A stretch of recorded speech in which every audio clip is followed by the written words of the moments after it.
Et nous accueillons Laurent Albi, responsable des Traders Live. Bonjour Laurent. Bonjour Lucie, bonjour Aziz. Bonjour Laurent. Alors on va parler de ce rebond ce matin, des indices notamment, suite au Nikkei qui a pris plus de 7% ce matin. Oui. Eh bien on a un Eurostock qui bondit de pratiquement 3%, 2,88% ce matin. Oui. Le rebond qui se confirme donc depuis vendredi.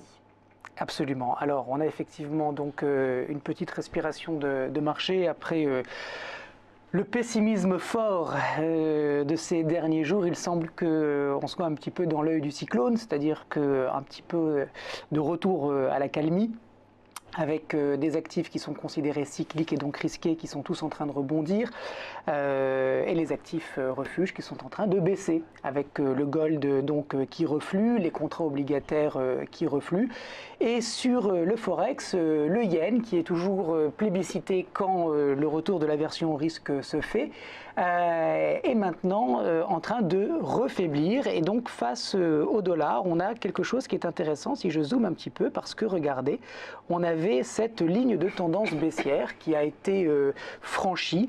On n'a pas vraiment de figure de retournement. Bon, on pourrait considérer ce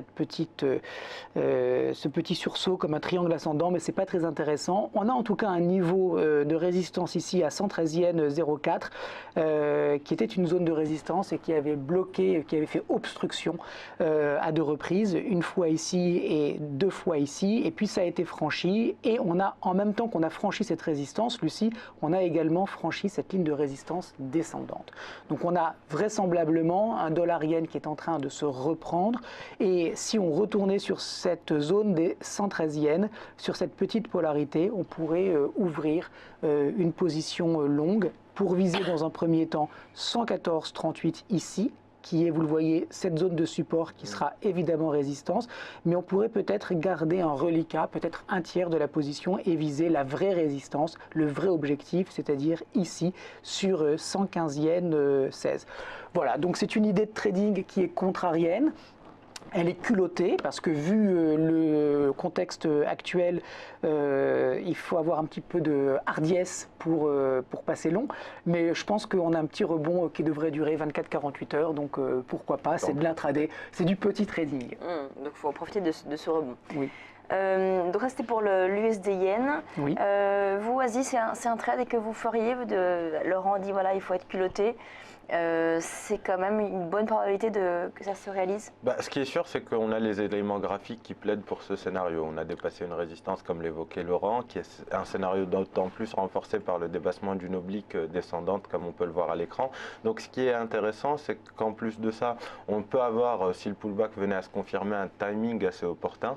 Donc le trade est peut-être culotté parce que la probabilité de se placer contre la tendance, effectivement, et du coup affaiblit la probabilité de réussite du scénario, mais c'est vrai qu'on a tous les éléments pour le faire, et donc oui, je pourrais aller sur ce scénario. Ça se tente, on ne prend pas beaucoup de risques parce que le stop est proche, et on a un potentiel qui peut être intéressant, surtout si effectivement le rebond venait à être un peu plus durable, on pourrait avoir un point d'entrée assez intéressant.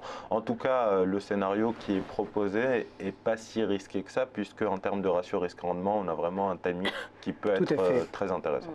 Donc ça, c'était voilà, une opportunité que vous avez vue donc, sur l'USD Yen. Vous avez également vu autre chose sur l'AUD USD. Oui, alors c'est toujours la même thématique, Lucie, c'est-à-dire le retour de l'appétit pour le risque, puisque vous le savez, l'AUD est fortement corrélée aux matières premières, notamment les matières premières industrielles, notamment le copper. Et vous le voyez, alors déjà, ce qu'on peut dire, c'est que cet AUD USD, il a fait un point bas le 20 janvier. Depuis le 20 janvier, on a un rebond. Ce rebond, il est mou. On n'a pas véritablement de construction haussière qui nous fasse penser qu'on retourne la tendance et qu'on va avoir un AUD maintenant qui va être très fort par rapport au dollar. Il n'empêche qu'on a un gros niveau de support qui était à 0,6984 et qu'on a eu clairement des opérateurs qui se sont positionnés sur ce niveau et qui ont soutenu l'AUD. On a consolidé, et puis là, on a effectivement maintenant, je vais zoomer encore un peu, cette petite construction, première impulsion, repli logique, ce petit sommet, ce petit rallye ici qui avait été bloqué à plusieurs reprises sur 71,24, il a été franchi d'assez jolie manière. On fait maintenant un pullback, donc Est-ce que le pullback a déjà été fait? C'est le risque, parce que vous le voyez à l'écran, vous qui êtes maintenant des experts, vous voyez cette mèche de cette bougie. Ça nous indique qu'on a peut-être eu des opérateurs qui étaient tellement impatients de revenir à l'achat sur la UD/USD qu'ils n'ont pas attendu le contact avec ce 0,7124 et qui sont tout de suite donc repassés à l'achat. Il n'empêche que, là encore, moi je suis intéressé par cette zone. C'est un prix qui m'intéresse, 0,7124, parce qu'on avait, comme je vous l'ai expliqué, cette résistance qui devient potentiellement support. Le stop, je le place ici, sous cette petite consolidation, vers 0,70, allez, 85, pour prendre un petit peu de marge, et puis je vise 0,7236. Donc là aussi, c'est du petit trading, c'est de l'intraday, c'est pour aujourd'hui, rien de plus.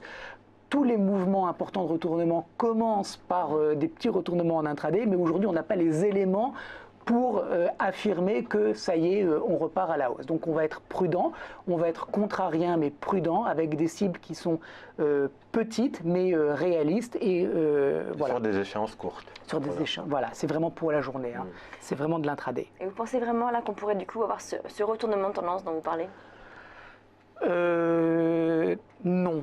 Sur le court terme, je reste baissier. Je pense que nous allons avoir une respiration de marché qui est légitime. Il y a des opérateurs qui se sont mis vendeurs sur ces marchés, qui ont gagné de l'argent, qui commencent à déboucler leur position. On a par ailleurs toujours des opérateurs qui, eux, pensent que c'est une opportunité de rentrer long sur ce marché pour le court moyen terme. Je pense que c'est une erreur, mais ils le font quand même. Donc on a ces débouclages de short alliés à ces ouvertures de position longues qui se font, mais je pense que la tendance maintenant est baissière sur le court terme et qu'elle va bientôt passer baissière sur le moyen terme. Donc je reste négatif, mais voilà, on a dans ces marchés toujours des petites opportunités contrariennes.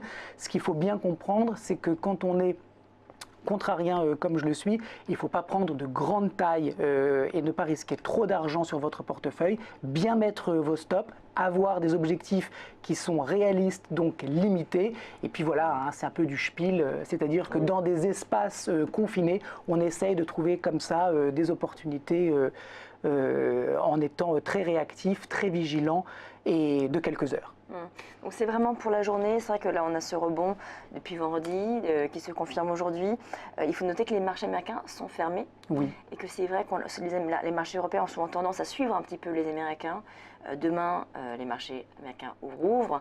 Peut-être qu'on pourrait du coup avoir un nouveau repli sur le courant de la semaine. Alors, je vais sortir ma boule de cristal. Oui, bien sûr. Et je vais vous dire que je pense qu'on devrait continuer le rebond demain aux États-Unis encore quelques temps. Ça veut dire que j'ai l'impression quand même qu'on a un marché baissier qui est à bout de souffle à très très court terme et qu'on devrait avoir une respiration d'ordre technique, c'est-à-dire comme je vous l'expliquais, des couvertures de position short, et on pourrait avoir un S&P qui monte un petit peu plus, mais je pense qu'il va falloir laisser le marché respirer pour pouvoir le revendre un petit peu plus haut. La question, c'est de savoir qu'est-ce qui est haut et quels sont les niveaux qui vont exactement et jusqu'où on peut aller. Mais je pense que si on est long sur le S&P, sur les indices, on est à contre-tendance, et que si on se remet vendeur, on accompagne le mouvement de fond qui a commencé maintenant il y a plusieurs semaines et qui devrait, à mon sens, se perpétuer. Merci Laurent Albi, responsable des Traders Live. On marque une pause et on se retrouve tout de suite sur Direct Investisseur.